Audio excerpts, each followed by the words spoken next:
What's up everyone, David here, welcome back to McSolaar TV, hope you guys are having a great day. Quick internal message before we start this video. Thank to everybody for the love and support. Everybody's asking me how Bella is doing. Unfortunately, although she's better, she's still very ill and we still don't have a diagnosis. I am confident that eventually we'll get to it. But for now, it's just a waiting game and doing more exams and wait. I'm saying this to give you a quick update without going into too much detail, and also ask you to keep supporting the channel because, of course, while I'm doing my best to keep the content up, it's still not easy. So I would appreciate if you guys just put a playlist running or use the super thank to support the channel or join as a member. Of course, you can find all the mix and mastering courses on the website mixplusTV.com. Any way you can support the channel, that helps a lot. I am fortunate enough to be very busy with mixes and masters for clients, and of course those are coming first, but I'm also doing my best to keep the content up. But if you help me, that would be much appreciated. You guys are the ones who keep the channel alive.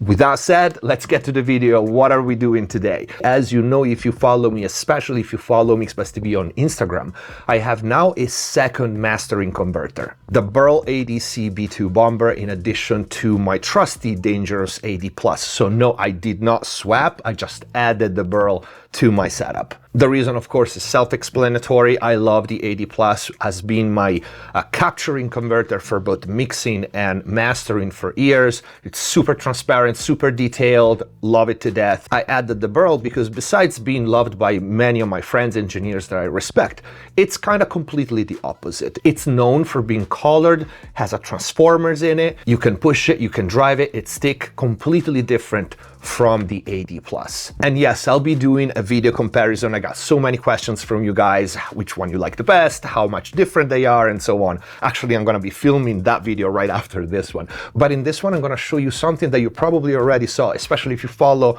MixPlusTV on Instagram, how I switch between these two converters in real time, just with the turn of a knob, without clicks, without pops, whether I'm mixing or mastering. This is very important because I can audition the two converters and the two different colors, lack of one and the color the other, in real time while I'm working, and decide which one fits the given track better. Now, performing this operation would be very easy and pretty much standard procedure on any other system, but my system is very complex, as you know. I have two rigs, one for mixing, one for mastering. Everything goes through the Pro Patch, the Wolf Audio Pro Patch.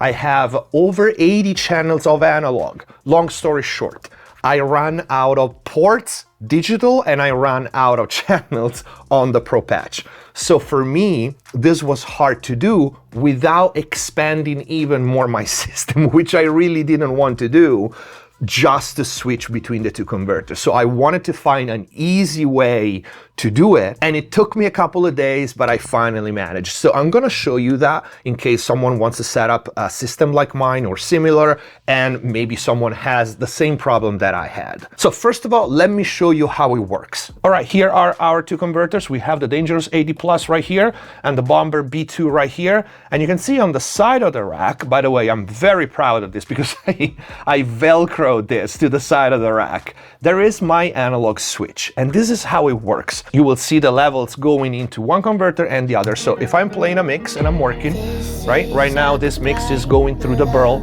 B2 Bomber. All I have to do is do this. And now it's on the AD+. And this gets monitored in real time, right? No clicks, no pops. I'm sick of this game. I'm sick, let me hate, let me. It's that easy. This makes it not only a pleasure to work with the system, but in my opinion, it's the only way to actually audition two converters, because even though, and you will see it in the full-length video comparison between the two converters that I will release after this, there are differences between the two. Obviously, there are not night and day. And these two converters have probably the biggest difference that I've ever heard between two converters. But even considering that, if you have a pause, let's say you have to like stop or play again, or if you have to wait a minute, or if you have to do two moves, like click this and click that, your brain just forgets. And it wouldn't be ideal, to say the least, to gauge which one you like the best, right? Even just, you know, any other machine, the bypass needs to be one button, otherwise, you know, you can't tell the difference. It's hard because our brain forgets. So this makes it super easy, and for me is the only way to make this efficient and work. So how did I do it? The analog part is the easiest part. It was the easiest part for me because the digital was the problem. We'll see that in a minute.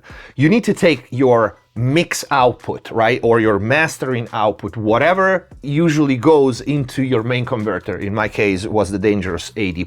And being able to send this main output to both the Dangerous and the Burl, right? Not at the same time. Like I said, I could have done it easily with the Pro Patch, the Wolf Audio, but I ran out of channels. So I got this little analog switcher here. Super simple, passive, no active components, so straight wire connection. It allows you to select 2 sources, XLR, well, 3 if you count the RSC, which I didn't need because my source is only one, is my mix out or my mastering out. And then it allows to send you that source to 3 different outputs, right? So I don't use the RCA, I just needed the 2 XLR. So the first one is the Dangerous and the top one is the Burl. So again, it goes on the Dangerous right now, and then I switch this and it goes to the Burl, right? Now, for those who are not familiar, the analog mix comes into either the AD+ or the Burl. Those are AD converters, so they convert analog to digital. But then we need to take this signal back into the computer in Pro Tools to print it, to record it, right? And here comes the power of MOTU AVB system. So as you know, for my mixing rig, those are my mastering and capturing converters, and then I have a convert DA for the monitoring, but my mixing rig is MOTU AVB, which is freaking amazing, and it proved again how amazing it is because it allowed me to do this.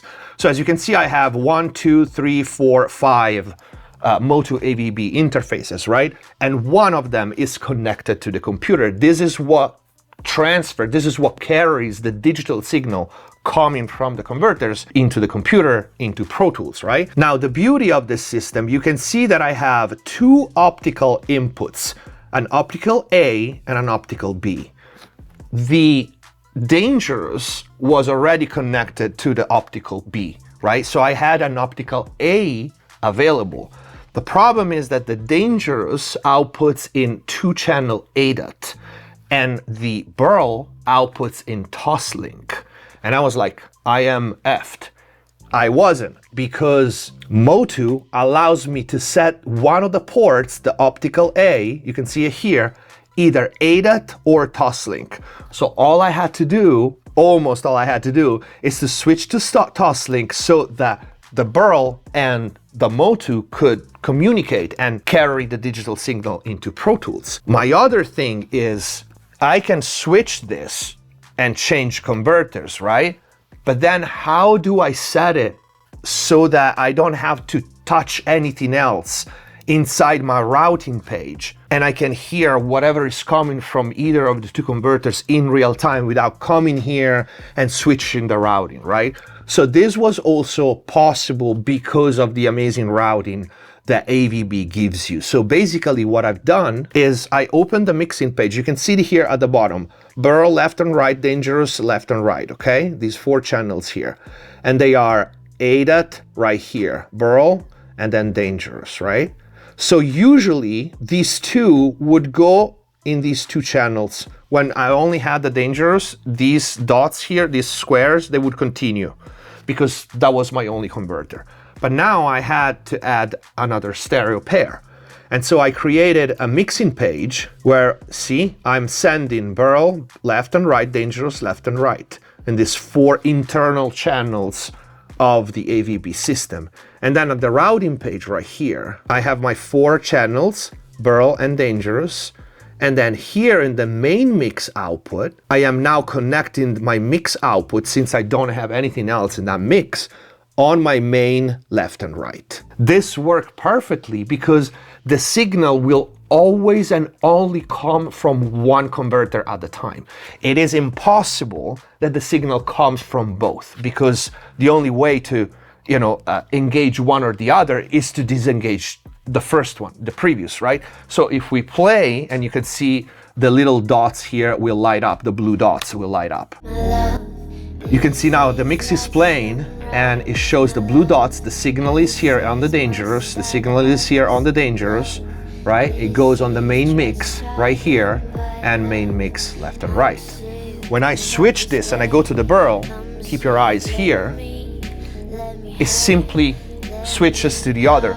So the signal is uninterrupted because all 4 channels go to that main mix out that then goes to my main output. So the capturing channel on Pro Tools. They will never play at the same time.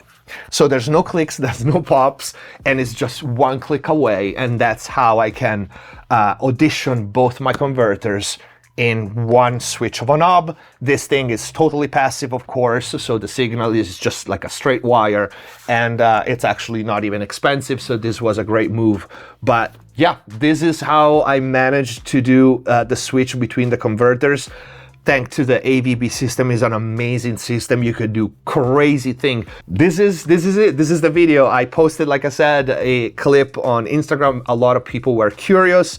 I will post the link of that switch if you guys want in the description down below. And yeah, and as for how I put it here, again, these are carpeted racks, so I just Velcroed it on the side, and this is like not going anywhere.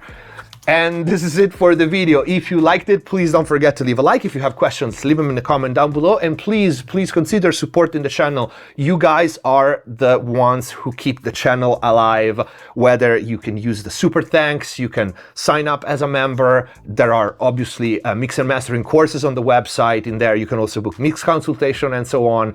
Thank you for watching. Subscribe if you haven't already. Stay safe. See you next time.